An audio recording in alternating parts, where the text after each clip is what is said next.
నమస్తే అండి. ఇదేంటి ఇలా కారుకి ఆటో అడ్డం పెట్టారు? నువ్వా?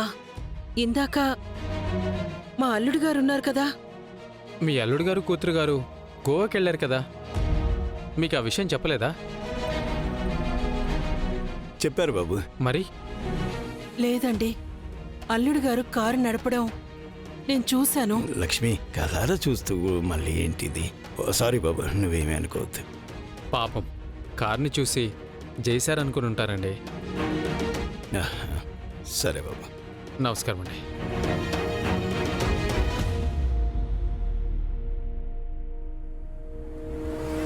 అల్లుడు గారు ఉండాలి, ఇతనున్నాడేంటి? నేను సరిగ్గానే చూశానే.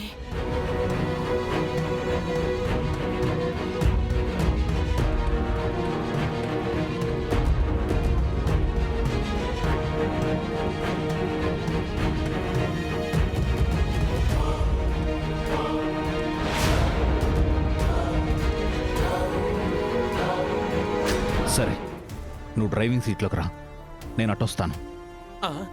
సార్ కార్ ఆపండి సార్. ఏంటి, నన్ను వాళ్ళకి పట్టించాలని ఫిక్స్ అయిపోయావా? అయ్యయ్యో అంత మాట అనకండి సార్. త్వరగా వచ్చే ఇటు. అమ్మయ్య.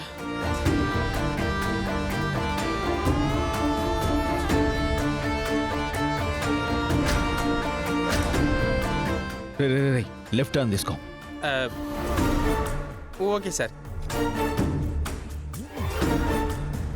వాళ్ళకి విషయం చెప్పావో చంపేస్తాను.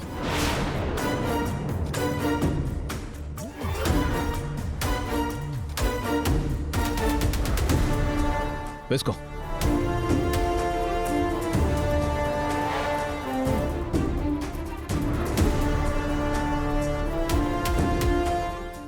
సార్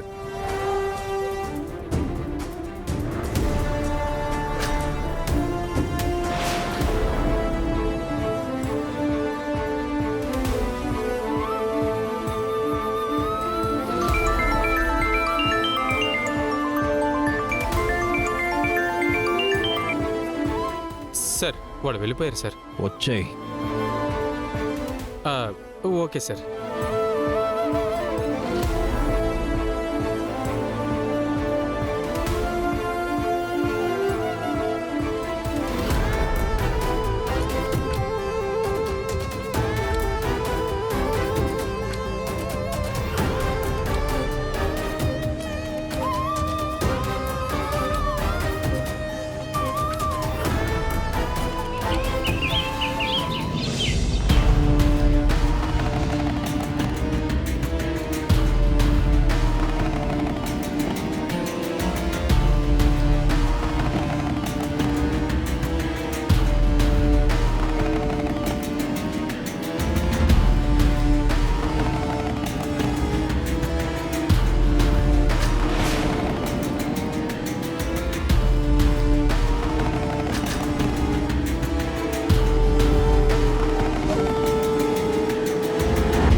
ఏంటి మీరందరూ ఇక్కడున్నారేంటి? హాస్పిటల్ నుంచి ఇంటికి వస్తారని తెలిసి వచ్చామండి. ఒక 10 మినిట్స్ మాకు కేటాయించాలి సార్. ఇప్పుడేంటండి?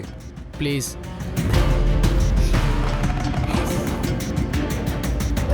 తులసి ఇక్కడే ఆగమ్మా, దిష్టి తీస్తాను.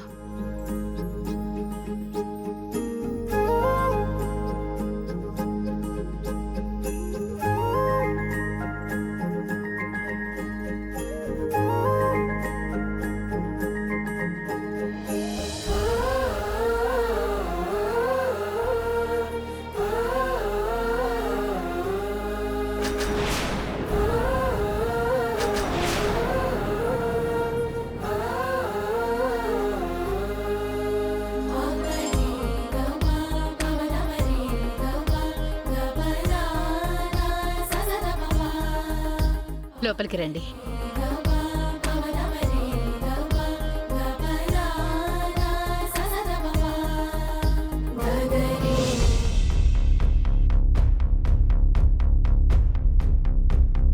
ఫస్ట్ ఆఫ్ ఆల్ తులసి గారు, ప్రాణాపాయం నుంచి బయటపడి ఇంటికి తిరిగి వచ్చినందుకు మా మీడియా తరపున అభినందనలు. మీ మీద ఈ హత్యా ప్రయత్నం చేసింది ఎవరని మీరు అనుకుంటున్నారు? మీకెవరి మీదైనా అనుమానం ఉందా? ఎవరో ఇప్పుడే చెప్పలేం గాని ఎందుకీ దారుణానికి ఒడిగట్టారో మాత్రం మాకు తెలుసు. ఎందుకు చేశారని మీరు అనుకుంటున్నారు? తులసి ఎమ్మెల్యేగా పోటీ చేస్తే తమకి డిపాజిట్లు కూడా గల్లంతైపోతాయనే భయంతోనే చేశారు. చూస్తుంటే తులసి బతికొచ్చినట్టు లేదు. మరెలా ఉంది?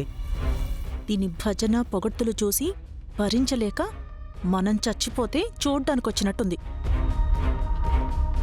అవును, ఇప్పటిదాకా ఆపోజిట్గా పోటీ చేసేవాళ్ళెవరు లేరు. ఈజీగా గెలిచేసి అసెంబ్లీలో అడుగు పెడదామని పగటి కలలు కన్నారు. తులసి రాక వాళ్లకు నిద్ర పట్టకుండా చేసింది. అడవిని ఏలేద్దామని కుట్ర పన్నిన గుంటనక్కలకి తులసి ఒక సింహంలా కనిపించింది. అందుకే పెరికి పందల్లా వచ్చి నా కోడలు ప్రాణాలు తీయాలని చూశారు. ఇలాంటి నీచపు రాజకీయాల్ని సహించేది లేదు.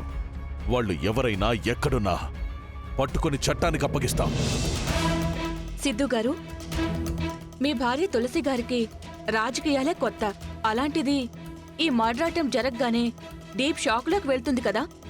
షాక్లోకి వెళ్ళడం కాదు, ఈ నీచమైన ఫ్రాడ్ హత్య రాజకీయాల్ని అసహ్యించుకునే స్టేజ్కి వెళ్ళింది. కానీ ఈరోజు మేము ఇక్కడి నుంచి ఒకటే చెప్తున్నాం, నా భార్యని మాకు దూరం చేయాలని చూసింది ఎవ్వరైనా సరే వాళ్ళని వదిలిపెట్టే ప్రసక్తే లేదు. తులసి గారు, మీ మీద జరిగిన ఈ దాడిని మేమంతా ఏకకంఠంతో ఖండించాం. Thank you. మీకే కాదు, నా మీద అభిమానంతో నేను త్వరగా కోలుకోవాలని ప్రార్థించిన ప్రతి ఒక్కరికి నా కృతజ్ఞతలు. ఎంత పెద్ద యుద్ధమైనా సరే ఎదిరించి బరిలో పోట్లాడి గెలవాలి. అంతేకాని చాటుగా నిలబడి దొంగ దెబ్బ తీయడం అనేది ఓటమి కన్నా హీనం. నేను తలుచుకుంటే వాళ్ళు ఎవరు ఏంటి అని ఎంక్వైరీ చేసి పట్టుకుని శిక్ష పడేలా చేయటం పెద్ద విషయం కాదు. కానీ మావయ్యకి, మీడియాకి చిన్న రిక్వెస్ట్ ఏంటంటే వాళ్ళ మీద ఇంకా ఎలాంటి కంప్లైంటు, ఏ కేసు పెట్టద్దు. ఎందుకొద్దంటున్నావమ్మా? వాళ్ళకి ఒక అవకాశం ఇద్దాం అనుకుంటున్నాను మావయ్య. నిజంగా మీకు నాకన్నా బెటర్ అర్హత, పని చేయగలనన్న సామర్థ్యం ఉండి గెలవాలనుకునే తపన ఉంటే రండి, నాతో పోటీ పడండి. ఎదురు నిలబడి కొట్లాడదాం. మీరు నేను తేల్చుకుందాం. ప్రజాస్వామ్యంలో గెలుపు ఎవరిది అనేది ప్రజలే నిర్ణయిస్తారు.